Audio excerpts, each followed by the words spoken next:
inkastoo aanay samaynin wax fiican balse haddana xuquuq ayaa uu qof kastoo aadamahay leeyahay waxaa lagu dhex garaacay jeelka sida warar sugan hadda ay ka soo baxayaan haddaba siidaa wax xaqiiqada dhabtaasi aad u ogaato sababta lagu garaacay iyo waxyaabaha lagu dhuftay jirdilka ba'an ee loo geystay muuqaalkana like saar siina sheergalay oo la wadaag asxaabtaada hamoodi saaxiib like-ta aad saarta inay waxba tarayn muuqaalka like-ta aad saarta waa halka like oo ururay waa dareemi kartaa qof muuqaal intaas oo waqtiga ku soo bixiyay kaliya adiga hal leegun ka codsanaya aynu soo sheegnay waxaa lagu dhex garaacay xabsiga Hane Abukar oo ahayd gabadha social media 24 saacadood ugu dambeeyay lagu hadalay inta badan yahay iyadoo lagu eedeynayay in carruur yar kaliyaha iyo beerka kala baxday sidoo kale dalka Soomaaliya ay ku dhex faafinaysay diinta Kiristaanka hase yahaatee waxaa lagu xidhay magaalada Muqdisho 24 saacadood ee soo dhaafay waxaana ay ku jirtay jeel ka mid ah jeelasha asluubtu haysato iyadoo barta la sheegayo in waqti xaadirkan jirdil loogu geystay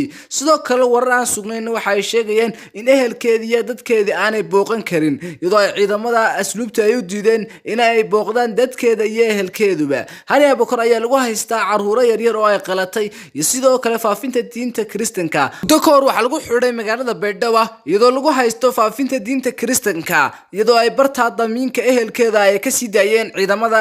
ammaanka sidoo kale markii waxa ka dambeeyay waxa u yeedhay ciidamada sirdoonka Soomaaliya ee Muqdisho ka arrimiya iyagoo ay barta kulamo kula qaateen ugu dambeyntiina ay iska soo fasaxeen laakiin se muddooyin ay u cayimeen aanay dalka ka bixi karin iyadoo ay arrinku sida ahaa ayaa waxa lagu dhex qabtay haddana inay carruur yar ka dhex ganacsanaysa jirkooda iyo shalay ayaa hadalhaynteedu aad social media ay ugu badan tahay gabadha Hane Abukar lagu magacaabayo iyadoo ay markeeda hore ka timi xagga iyo wadamada qurbaha muddooyin aad u fara badan ay xagga joogtay balse ay ahayd qof barta Facebook ku soo gelisa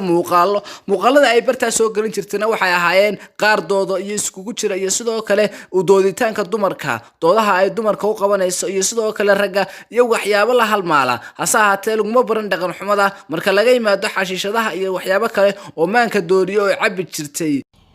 بسم الله توكلت على الله وكفى بالله وكيلا لا حول ولا قوة إلا بالله العلي العظيم حسبنا الله ونعمة الوكيل لا إله إلا أنت سبحانك إني كنت من الظالمين هلو السلام عليكم all the way from Somalia galmudug gul iyo gobonimo u rajaynaya umada Soomaaliyeed meel baa wada joogtaan markani waa markay aayadaha Quraanka iyo sidoo kale axaadiista Nabiga calayhi salaatu wasalaam ay ku furfuranayso dabcan ma wal qoftani balse waxa weeyaan waa dadka badana iswaala marka ay social media soo galayso bal haddana aynu eegno mararka kale iyo waxyaabaha kale ee dhaqanka xun calaashan markaan ku leeyahay xashiishada iyo maandooriyaasha ay cabaysa bal markana aynu eegno sida ay fiidiyoyada isaga soo duubayso iyo waxa ay ku hadlayso dabcan السلام عليكم ورحمة الله وبركاته ميل بعد وضع داوانيسان دمانتين بوحان إذن ليهي سود وهذا وأنيقو هنا وحان إذن ليهي ويكند وناكسي نمبر 1 نمبر 2 وحان إذن ليهي وحان أسعدا إن حفلة اللي قصوا عزومي أورورك والدين تا سوماليات دلكا سويدن ستوكهولم أوكي bisqiga iyo xumaanta ay sameynaysaa hal fiideo ko kaliya ta kuma koobna balse waxaan naga wada imi inaan haddii aan ilaa maanta soo galiyo ama aan idin soo bandhigo aynaan ka gayoonaynin xumaannas dabcan ma jeclin inaynu bartan ku faafino halka muuqaal xumaanteedu hay naga ahaado si kastaba ha noqotee Hane Abukar iminka waqti xaadirkan waxay ku xiran tahay Soomaaliya khaasatan caasimadda Muqdisho iyadoo lagu haysto carruur yar iyo sidoo kale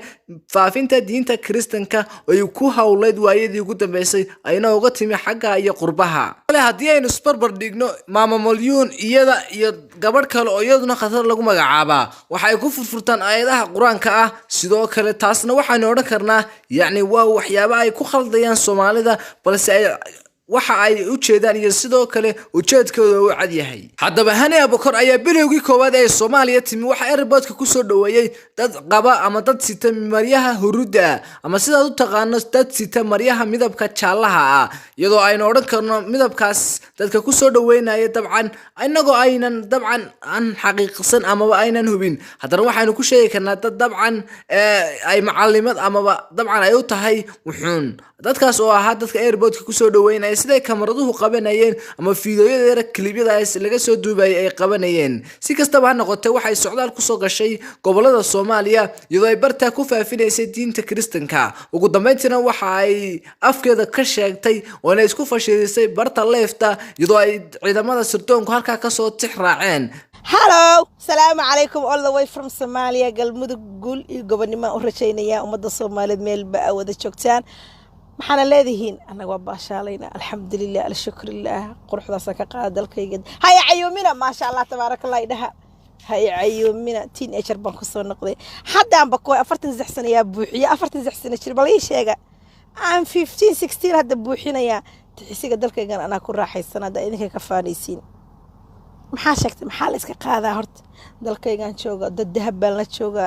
waxay gunta ka jartay 43 sano waxay soo haysataa inay qof yar tahay waxay u sheekeynaysaa sida hablaha yaryar ee dhowrayda ama sida hablaha yaryar ee daada 20 iyo sidoo kale u dhaxeeya 15 ase yeeshee isma haysato inay qof weyn tahay oo cimrigu dabcan uu ku yahay midkii ay gabagabaysay oo ay 43 sano soo cuntay si kastoo ay tahayba waxay barteeda